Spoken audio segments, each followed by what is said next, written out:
Hello, everyone. I wanted to do a quick react to the huge news that we just found out about this morning that the Walt Disney Company will be purchasing most of the entertainment section of 21st Century Fox for a reported $52.4 billion. To give you some clue as to how big of a number that is, when the Star Wars properties were purchased by Disney, it was a $4 billion deal. When the Marvel properties were purchased by Disney, it was about a $7 billion deal. So you're talking a deal that amounts to many, many times those, at least 5 times those two buyouts combined. So huge deal for the media world. Basically, Rupert Murdoch had built the Fox company for better or for worse, obviously, leaving aside opinions on the Fox News channel, things like that. But basically, he built this media empire over the last 40 years, and now he's looking for his buyout. So he has sold to the Disney company. Comcast was also in the mix. They obviously did not end up getting it over the finish line like Disney did. So what does this mean?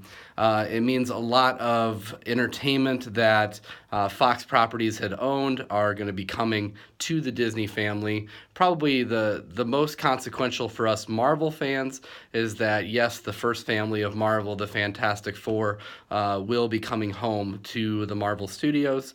And then also the X-Men, and that comes with Deadpool and all of those as well.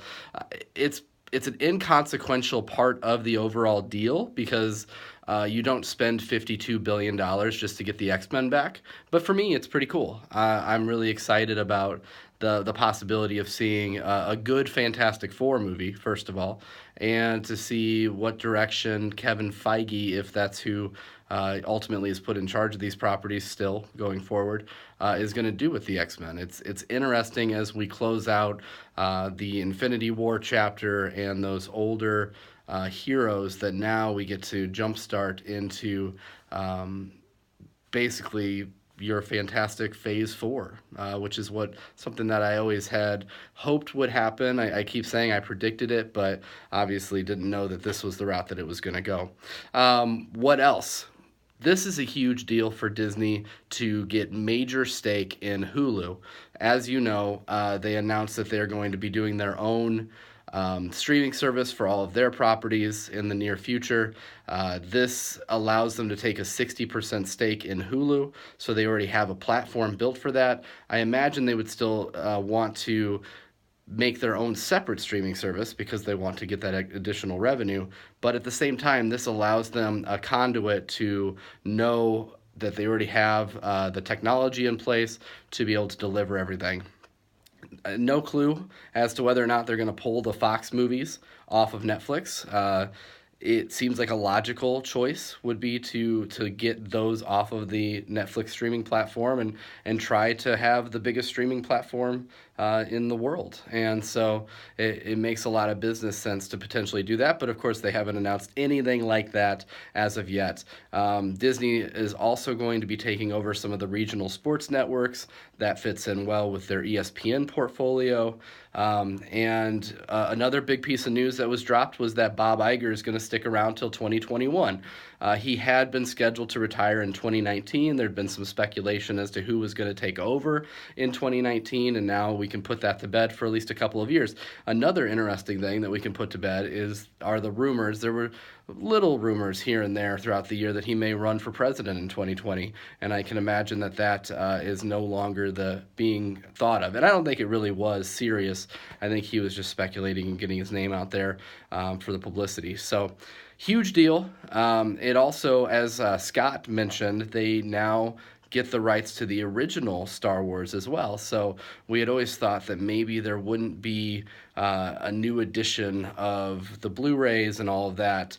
And now we could get those. So really interesting for us movie fans. I mentioned Fox News at the beginning of this. That is going to be remaining as a separate entity. Disney is not taking over that. The Fox Broadcasting Network as well, a separate entity that's going to be essentially brought off into its own company and then put through its shareholders. So, really, really huge news in the world of entertainment. And some will say that this merger is a bad and raw deal because we have one less major player in the entertainment industry. You know me, I'm a Disney fanboy. I think that there's only good that can come out of this.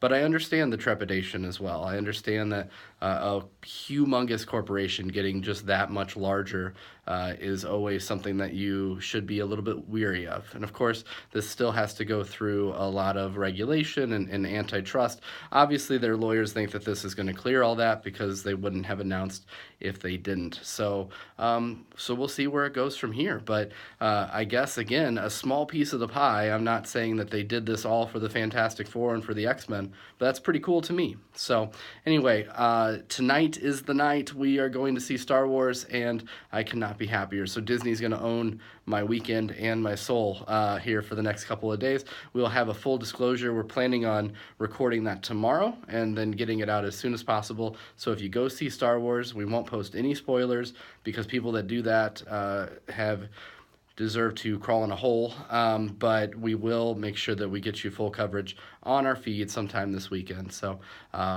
we will see you in the front row, hopefully tonight at Star Wars.